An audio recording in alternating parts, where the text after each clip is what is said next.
आगे बढ़ते हैं। सरकार एनएमडीसी स्टील के विनिवेश के लिए जल्द बोलियां मंगवा सकती है। 18 स्वदेश को सूत्रों के हवाले से खबर मिली है।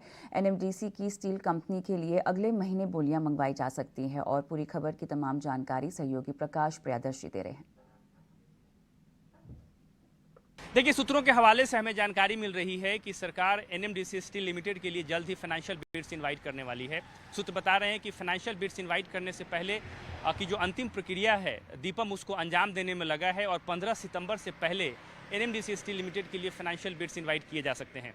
इसके अलावा सूत्र इस बात की भी जानकारी दे रहे हैं क्योंकि जो प्लांट की कमीशनिंग है वो पूरी तरीके से हो चुकी है और साथ ही साथ प्रोडक्शन की भी शुरुआत हो गई है, लिहाजा जो विनिवेश की प्रक्रिया है अब उसमें तेज़ी आ सकती है। जैसा कि आपको पता है कि एनएमडीसी का जो नागरनाल प्लांट है जो कि छत्तीसगढ़ में है, 24,000 करोड़ रुपए की लागत से इसका निर्माण किया गया है और अब उसमें स्पेसिफिक कैटेगरी के स्टील का प्रोडक्शन भी उसकी प्रोडक्शन की शुरुआत भी हो गई है, लिहाजा विनिवेश की रफ्तार जो है अब उसमें तेज़ी आ सकती है।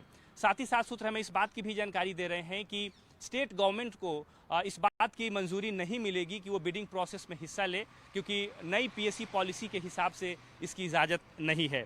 इसके अलावा जो सिलेक्टेड बिडर्स होंगे उन्हें इस बात की इजाज़त मिलेगी कि वो एनएमडीसी का जो आयरन और माइंस है छत्तीसगढ़ में, उससे वो माइंस ले सकते हैं, क्योंकि ईओआई प्रोसेस के दौरान कई कंपनियों ने ये सवाल उठाए थे और सरकार से इस बात की जानकारी मांगी थी कि आखिर उन्हें आयरन ओर की उपलब्धता कैसे होगी। इस पर सरकार ने मंजूरी दे दी है। इसके अलावा जहां तक एम्प्लॉय के लॉक इन कंडीशन का सवाल है, सूत्र बता रहे हैं कि कम से कम 1 ईयर का एम्प्लॉय लॉक इन पीरियड होगा जो कि इस पूरे ट्रांजैक्शन का हिस्सा होगा।